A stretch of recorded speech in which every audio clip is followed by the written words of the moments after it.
Welcome in. What's your name? Malcolm. What was that? Malcolm. What do you look for in a woman? That is just genuinely kind. Okay. So, Cool. All right. it is what it is. Everybody likes what they like. You know? Okay. Oh, you end up popping your balloon. Your skinny jeans. I don't like skinny jeans on men. Why did you end up popping your balloon? I just wish like you would have gotten the beard a little lined up. Why did you end up popping your balloon? I like a darker complexion. Just like taller, darker. I'm pretty short, but we're kind of almost around the same height. Almost is. Why did you end up popping your balloon? You said you're 5'10". I don't think you're 5'10". What, you 6 foot? No. No, baby. I'm 5'7", but maybe 5'9". I mean, with the heels off, I'm maybe 5'9". You look good though. Thank you. As well. Thank you. Like the Cam Newton hat. We gotta do me like that. You can't be like Alicia Keys, like Erica. No, that's my baby, so I can't just. Oh, okay, yeah. See, I'm glad I popped the balloon. Is she your type? She has a good precedent about her. Most any woman that's like that, that are ready to see. Why did you end up popping your balloon? I didn't like that petty comment. That was not cute. You could have said Erykah Badu. You could have said anybody else, but Cam Newton, I could've said Erykah. like, come on. And he has locks. Like, his locks are not the best. So, like, I'm not looking at that grown man's locks. Anyway, where were we? When it comes to men, us women place guys into 3 categories. The first category is the guy that we meet and we instantly just want. The sexual chemistry is high. We don't care what they do or how much they make, they are getting it. The second type is the guy that, he's okay. He's maybe not that good looking, but he's willing to spend money. He's gonna pay our bills, he's gonna buy us nice things, he's gonna take us on all the dinner dates. But is he the one? No. Is the sexual chemistry high? Or mid, probably. And then there's the third guy. The third guy doesn't have a shot in hell. There is nothing that he can do, there is no amount of money that he can make that would make us want him. He is a no, right off the bat. Am I lying, or am I telling the truth? This is one of those times where honesty doesn't really serve you well, fellas. Welcome to Men's Mental Health Month, a month I only found out about recently, and probably most of you too, because we're too busy working. As I've said before, so many holidays, no matter their theme, seem oriented around the Western female. Take Christmas, for example, it's practically designed for us to play Santa. Or Valentine's Day, it's framed as a celebration of love and partnership. But are we seeing anyone else pick up the check? Even Mother's Day versus Father's Day highlights a massive difference in appreciation that's hard to ignore. And that brings me to this woman who thinks she can categorize men into 3 types. So let's flip it around. How about we place modern women into some categories that might explain some of the lapses in male mental health we see today? You were just telling me that you have a wife of 2 years? Yeah. You have 2 kids? Yeah. And where are you from? Long Island. All right, so while you're in Nashville visiting from Long Island, your girlfriend's back home, right? Yeah. Do you ever think while you're gone on this beautiful trip she'd be cheating on you? I mean, not really. I'm gonna be honest. What if I were to say I have an AI that searches any dating website with just a face photo? Would you want to use it? I mean, might as well, right? All right. What's her name? Her name is Olivia. All right, what's her age? 23. Okay. And then where is she from? Long Island. Long Island. Can you pull out your phone and show me a picture so I can take it and see if it recognizes her? All right. While the AI is loading her facial recognition, 2 kids together, you said? Yeah. Do you ever think she would ever be on any dating website? No, I trust her. They came back with the match. Is this her? Yeah, that's her. And it says she has Tinder Premium. Damn, what the f? That's your kid on the phone? Yeah, that's Jason. I'm sorry, I don't know what to say. Bro, are you okay?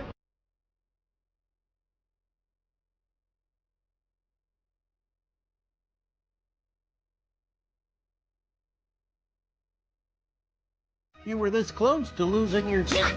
How can I predict if the person I'm dating is likely to cheat? In relationships, the best predictor of future behavior is past behavior. There are anomalies, but on the whole, if somebody has a cheating past, it suggests that they use a human connection as a coping mechanism. When things get tough in a relationship, they don't like having the hard conversations. They don't like the breaking of the attachment and starting again. They don't like confronting and challenging the issue. What they prefer to do is soothe themselves through a connection with somebody else. Guys, let's be real, if you were hanging off a cliff and a woman had a 50/50 chance of pulling you back up, chances are you'd be hitting the ground faster than Ronda Rousey after that viral head kick. Loyalty used to be a bit more subtle. Affairs were whispered about behind closed doors or at neighborhood gatherings.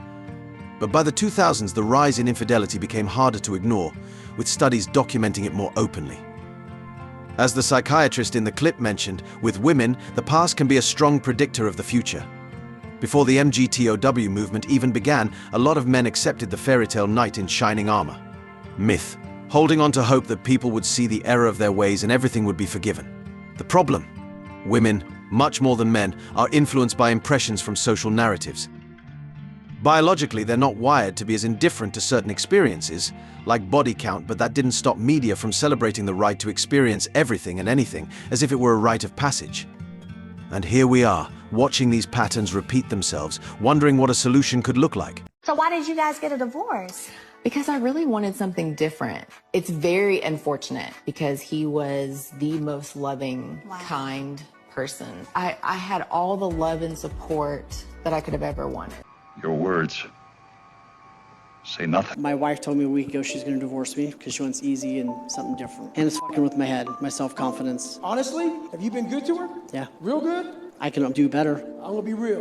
F her. She doesn't want you anymore. That's a hard reality. I've had several not want me anymore. And it hurt, lost weight, gained weight, couldn't sleep, crazy. While that motherfucker's out there getting ass, chilling out, going to the club, and I'm fucking miserable, wasting time while she's living. It's a real easy answer. You gotta stop the feelings you feel right now, suck that shit the up and move on. Your feelings are the one thing in life that will hurt you from moving forward. It'd be different if she still loved you and there was an issue going on. If she wants to divorce you, she's done with you, man. There's a whole bunch of women who like your ass. Here's the truth for many feminists, the solution. To men's mental health challenges seems to involve encouraging men to vent their struggles online, embrace vulnerability in the same way they encourage women to do, and essentially conform to a set of emotional expectations that simply doesn't align with how many men operate. This isn't to say that men don't benefit from expressing emotions or seeking help, but it's unrealistic and often unhelpful to expect men to face adversity in the same way women might. It's as if the message is to crumble in the face of difficulty rather than overcome it. The reality is that some of the most significant achievements in life, like building something meaningful, pursuing excellence, or even simply weathering life's challenges, are forged not in self-pity, but in resilience and self-mastery. The notion that pain is weakness leaving the body becomes powerful when men use that struggle to fuel growth, rather than as an excuse to remain stagnant. The nice guy approach we see promoted on social media often leads men to tolerate disloyalty or accept less than they deserve, rather than setting firm boundaries and valuing themselves. If a man doesn't respect his own time and energy, it sets a precedent for others to treat him the same way, reinforcing a cycle of disappointment and low self-worth. Real fulfillment comes when men push themselves to reach new limits, both physically and mentally. As we enter Men's Mental Health Month, it's crucial to acknowledge that while holidays are a step, they're far from enough if they lack real support, genuine guidance, and encouragement to embrace resilience, strength, and self-respect. Me being the sole provider for 2.5 years I thought that she'd be going back to work 1.5 years ago, and we'd have a lot more money. Is there any stress or strain on the fact in the relationship, on the fact that it's been pushed longer than was anticipated? I would say yes. How so? So I carry a lot of stress and so there's some stresses. So the big stress is that I have to work 50, 60 hours a week to make the money. And then she wants me home helping with the kid. And those are mutually exclusive. If I work a 15-hour day, there's only so much, so that 60 hours and you want him home helping out with the kid. Jeez. Poor guy. There's nothing worse than a woman who's completely ungrateful when she really should be very appreciative of what she has. The whole purpose of emasculating our husbands and emasculating men in our lives is because we don't want them to be successful. And I had to see this about myself and my marriage, that unconsciously, before I got it pointed out and before I could see it, I wanted my husband to fail, because that allowed me to feel stronger and in control in the relationship. And I was terrified that if he got strong in himself and he was successful and he went for his own dreams and his own goals, that he would leave. So we are invested in keeping our husbands down and keeping them. She already had some kind of masculine features, like deeper voice, deeper whatever. She decided to be a man because she wanted to see how men were treated. Not sex change, an experiment. She ended up killing herself after like a year and a half of this because she said she was treated so horribly by women that she couldn't even believe that this is how men lived. Men are suffering. They have different problems than women have, but they don't have it better. And I was like, no fucking way. But I can see it. I can see that you guys don't speak up. You don't say the things that we need to hear because you want to love us. You want to support us. You want to be there for us. But you guys are supposed to be. You're supposed to be the strong one. Yeah. You're supposed to be these things. And yet we've been fighting to be your equal, fighting to be the alpha. And out of kindness, you guys are stepping back, but it's a losing war for both of us. Yeah.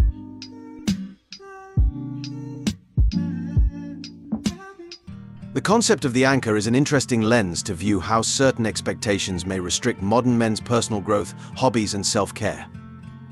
This analogy resonates when we consider how sometimes societal or relational pressures can indeed become limiting for men, leading them to feel weighed down by expectations that don't necessarily serve them or align with their individual aspirations.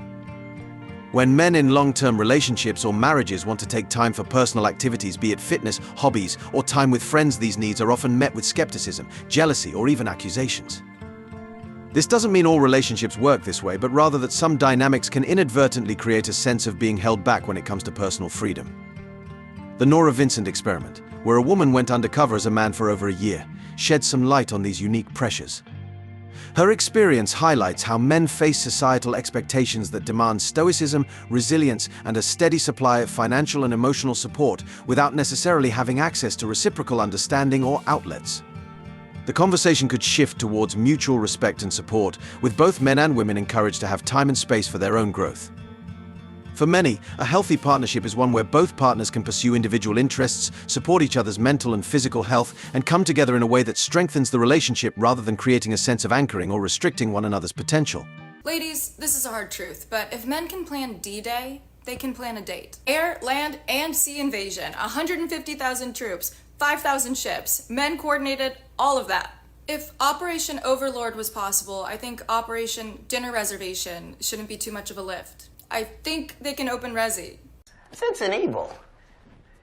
Y'all saying pay bills or pay all the bills? Pay bills. Pay bills. They be like, no thanks. I don't think a lot of women are qualified for a man to pay their bills. Like, y'all don't bring enough to the table for us to pay our bills. Oh, Lord. They rather say I am the table than rather say than what they bring to that table. I So miss when men used to protect, provide, and shut up. Protect, provide, and shut up. Nowadays, it's and we miss when women used to be feminine, fit, and friendly. Whoa. That last part, shut up. Protect, provide, and shut up. But then y'all say we run. Protect, provide, and stay quiet. Honestly, if you trace the evolution of the feminist movement, you could say it's been broken into 3 stages. First, let us vote then. We don't need men. And finally, the current, we need your services, but don't expect anything in return, Sprinkle. Sprinkle, let's go back to where this all began, with the marches of the 19th century. Though they achieved the success of women's suffrage, they also opened the door to a cascade of changes and, as some might argue, more mouths to feed.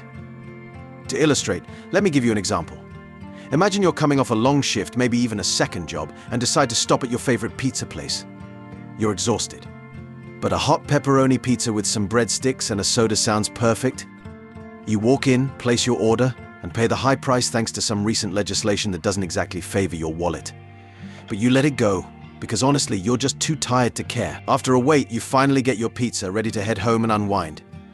But then you notice someone following you, a hefty guy, breathing heavily, looking determined to stick with you.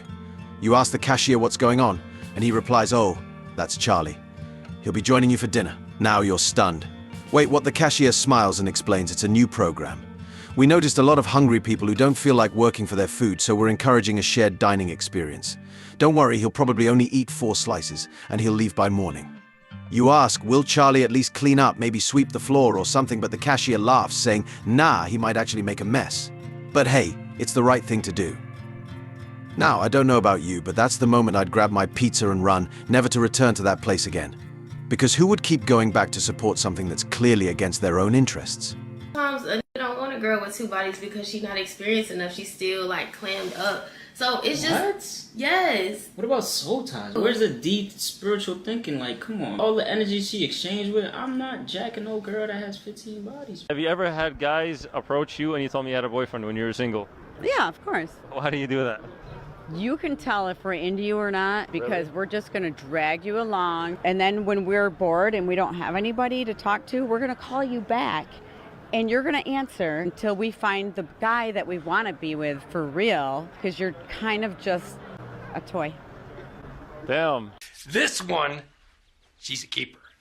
Am I the a-hole for refusing to do anything with my girlfriend in Italy because she said something that disgusted me? About 6 months ago, my girlfriend, Kirsten, 24 female, and I, 24 male, began planning a trip to Italy. I was more interested in visiting Japan, but she was insistent on Italy. We got to Rome late, went to bed, and the next morning was rather odd. I noticed Kirsten spending an unusual amount of time doing her hair and makeup. She also put on a top which exposed her stomach and short shorts. As we walked through Rome, Kirsten kept wandering away from me. Kirsten was giving off really bad vibes, and I was wondering if I did something to upset her. Ma'am, are you trying to get trafficked? 10 minutes later, she disappeared again. It took me a while to find her, and she was chatting with a local guy. I ran up and told him that she was accounted for, and she rolled her eyes, said ciao to him, and we left. I asked what the heck her problem was. She confessed she heard Italian guys are known for hitting on tourists a lot and wanted to see if it was true. I told her I didn't travel 13 hours to a different continent so she could flirt with Italian men. She looked kind of ashamed at that point and I was livid. I told her to spend the rest of the trip however she wanted and I'd do what I wanted. For the next week, that's how it went. We didn't really share any time together. We got home a few days ago and she confronted me, alleging that I was being an a-hole over such a little thing. I'm still furious at her, but she says that if I can't get over it, I should just be alone. What should I do here? You need to have a very stern conversation with your lady. She should realize that it's not a small thing. She's downplaying it. Leave it to a Western woman to turn what's traditionally a holy pilgrimage into a hunt for some Italian sausage on the side. Honestly, the guy in that situation should have just flown back and let her handle the rest. She clearly wasn't focused on what really mattered. The West is in the middle of a crisis of values, as the name of this category suggests. No matter how much the feminist media spins it, the truth is, the buck stops at the feet of the modern woman. At every turn, we see behavior that contradicts the very principles of respect, commitment, and responsibility that once shaped society. We see women wearing religious symbols to clubs, blaming the younger generation for their own choices, and even posting nudes under the guise of artistic expression, but let's call it what it really is: reframed behavior. In the eyes of any real man, these actions make women, unfortunately, less viable as partners, as they signal a lack of respect for the values that once held our relationships, families, and communities together. This behavior, as I've pointed out before, is a key factor in the gradual collapse of civilization as we know it. When the core of society, the relationships between men and women, loses its foundation, everything else starts to erode. Oh, wow, you are definitely not afraid of dessert. You know, I wish I were secure enough to throw on any old thing and call it an outfit. Come on, you have so much body confidence. I mean, who wouldn't with those strong legs? So muscular. I'm jealous of how thick with strength they are. Hey, I like your tie. Thanks. We know how to be friends. One more for the road. You can act like a man. What's the matter with you? Is this how you turn out a Hollywood Pinocchio that cries like a woman? What can I do? What can I do? Let's face it, the collapse of the female half of Western society is a certainty. Some might call that cynical, but the science speaks for itself. Sure, the course could shift in 100 years, but don't hold your breath. This is a generational issue, and many of us will grow old watching it unfold. Now, some might say this all sounds bleak, but the reality is clear when you break it down. You can't simply erase the body count. Propaganda is far too deep in society for that, and I think it's pretty obvious that feminist governance and philosophy in the West are directly linked to the ongoing male mental health crisis. It's not a coincidence. So men, don't wait for some arbitrary government holiday to remind you of what you already know deep down. The only way to preserve the masculine mind is to protect it. And the best way to do that? Go your own way. It's honestly refreshing to know that every guy who's watched this video has already figured it out. You've won. Now all that's left is to stay the course. Keep walking your path, stay strong, and don't let anyone or anything derail you from what you know is right.